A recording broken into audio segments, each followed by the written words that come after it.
Welcome to Mastering Flawless English. Today we're doing a deep dive into phrasal verbs, specifically the ones using get. That's right. Get is incredibly versatile, isn't it? You've got this great list of how it combines with prepositions and adverbs to create totally new meanings. Exactly. And our mission really is to unpack some of the most common ones, the useful ones.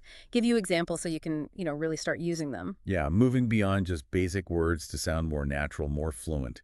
These little combinations make a huge difference. They really do. So we'll look at definitions, examples from the source material, and even some more advanced C1 level ways to say similar things. Okay, sounds good. Where should we start? Let's kick off with get across. Get across. Okay, so this basically means communicating something successfully, making sure your idea or message is understood. Like the example, he tried to get his point across during the meeting. Right. The across sort of implies bridging a gap, yeah, from your mind to theirs. That's a good way to put it. Yeah. And for a more advanced alternative. Well, you could say he endeavored to convey his perspective at the meeting. Convey perspective sounds a bit more formal, more intentional. Endeavored. Nice. Any others? Or maybe she struggled to articulate the nuances of her proposal. That really highlights the difficulty, maybe, in explaining the subtle details. I like that articulate the nuances. It suggests complexity. The other example was more emotional. It's hard to get across how much this means to me. Yeah, definitely harder to quantify emotion sometimes. So instead, you might say, it's difficult to express the profound significance this holds for me. Profound significance. That elevates it. Mm-hmm. Or perhaps, I find it challenging to fully communicate the depth of my feelings. Again, emphasizing that struggle to really convey the full weight of it. Okay, got it. Let's shift gears to get ahead. Get ahead. This one's all about progress, success, moving forward. Like in the example, she wants to get ahead in her career. Exactly. The ahead points to that forward movement, a more advanced way. Maybe she is ambitious to ascend the career ladder. Oh, I like the imagery there. Ascend the career ladder. Yeah, it's very clear. Or, a bit more generally, her aim is to achieve significant professional advancement. Still formal, still clear about the goal. Makes sense. And the other example was advice. You need to work hard to get ahead. Right, the classic link between effort and progress. So you could say, diligent effort is essential if you wish to make headway. Make headway is a great C1 level idiom itself. Make headway. Okay. Or, to propel yourself forward, consistent application is required.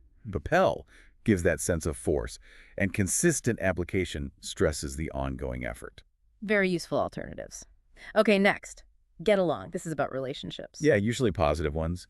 An example sentence is pretty straightforward. They get along well with each other. Simple, clear, but if we want to sound a bit more sophisticated. We could say they enjoy a harmonious rapport. Harmonious rapport just sounds lovely, doesn't it? Captures that pleasant connection. It really does. Another option. Maybe their relationship is characterized by mutual amicability. Focuses on the friendliness, the cooperation between them. Mutual amicability. Good one. The second example was a question. Do you get along with your new boss? The all-important question. You could ask more formally, are you finding your relationship with your new superior to be congenial? Congenial. Yeah, congenial. It means pleasant, suitable, agreeable, a good fit, personality-wise maybe. Okay. Or, focusing more on the work side, have you established a positive working dynamic with your new boss? That's more about how well you work together. Right, slight difference in focus. Congenial feels more personal, dynamic, more professional. Let's talk about get around, movement. Traveling, moving from place to place, like she gets around the city by bike. So instead of just gets around the city. You could say she navigates the urban landscape on her bicycle. Sounds quite descriptive, doesn't it? It does. Urban landscape. Or her preferred mode of transport for traversing the city is her bike. Traversing is just a more formal verb for traveling across an area. Okay. And the other example. He gets around quite a lot for work, implying frequent travel. Exactly. So we could say that more directly and formally. His profession necessitates extensive travel. Clear? Concise? Or, perhaps, he is frequently on the move due to his work commitments.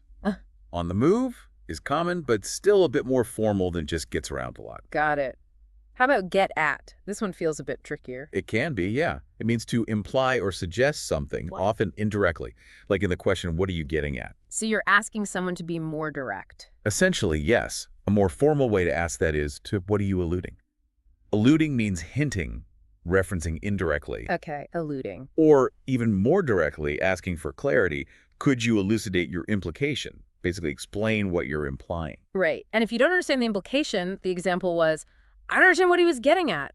Then you could say the subtext of his remarks escaped me. Subtext is that underlying unspoken meaning. Escaped me. I like that. Or simply, I failed to grasp his underlying message. Both show you recognize there might be a hidden meaning, but you didn't catch it. Okay, that's clearer now. Let's look at get away, to escape. Yes. First example. The thief got away before the police arrived. Classic escape scenario. And the advanced ways to say that. You could use the perpetrator eluded capture prior to the arrival of law enforcement. Eluded capture is standard police report type language, very formal. Right. Perpetrator, eluded capture, law enforcement. Very formal. Or the thief absconded before the police could intervene. Absconded implies a quick secret departure to avoid getting caught. Absconded. Okay. But getaway isn't always about crime, right? We hope to get away for the weekend. Absolutely. It also means taking a break, a short trip. So you could say, we are hoping for a weekend respite. Respite. Yeah, respite, R-E-S-P-I-T-E. It means a short break from something difficult or just daily routine. Nice word. Or our intention is to take a brief sojourn. A sojourn is just a temporary stay somewhere. Sojourn. Another good one to know. Okay, next is get back, meaning return. Primarily, yes. Like he got back from vacation last week.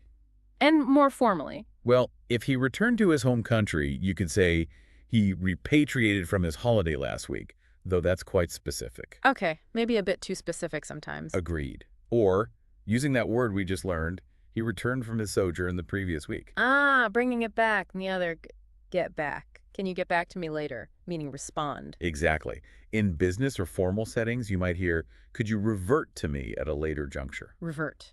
Like change back. It can mean that, but in this context, especially in written communication sometimes, it means reply or respond. Later juncture just means later time.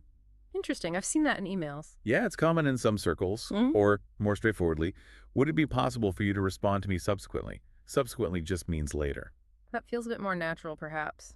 Okay, nearly there with the main ones. Get by. Get by. Managing, but often with difficulty. Just having enough. Example. I can get by on my salary, implying it's not a huge salary. Precisely. You could say, I can subsist on my current remuneration. Subsist means survive at a minimal level, and remuneration is a very formal word for payment or salary. Wow. Okay. Subsist on my remuneration. Or, the very common idiom, my salary allows me to make ends meet, meaning I have just enough money for essentials, nothing extra. Right. Make ends meet. That's very common. The other example, we got by with what we had. Yeah, managing with limited resources. You could say we managed to cope with our available resources. Cope implies dealing successfully with difficulty. Okay. Or another useful idiom, we made do with the provisions at hand. Made do means you use what's available, even if it's not ideal or not enough. May do. Also very useful. Okay, we also want to touch on a few more just briefly, right? Just to show the range. Absolutely. There's so many. Yeah. Like get down, which can mean making someone sad, like this weather's getting me down. Yeah, or it could mean like writing something down. Or even starting to party. Context is key. So true. Get in or get into, meaning to enter a place, like a car or a building, or to become involved in something. He got into trouble. Right. Get off, leaving a bus, a train, a plane. Or finishing work. What time do you get off? Get on the opposite, boarding a bus or train, but also how you progress or manage.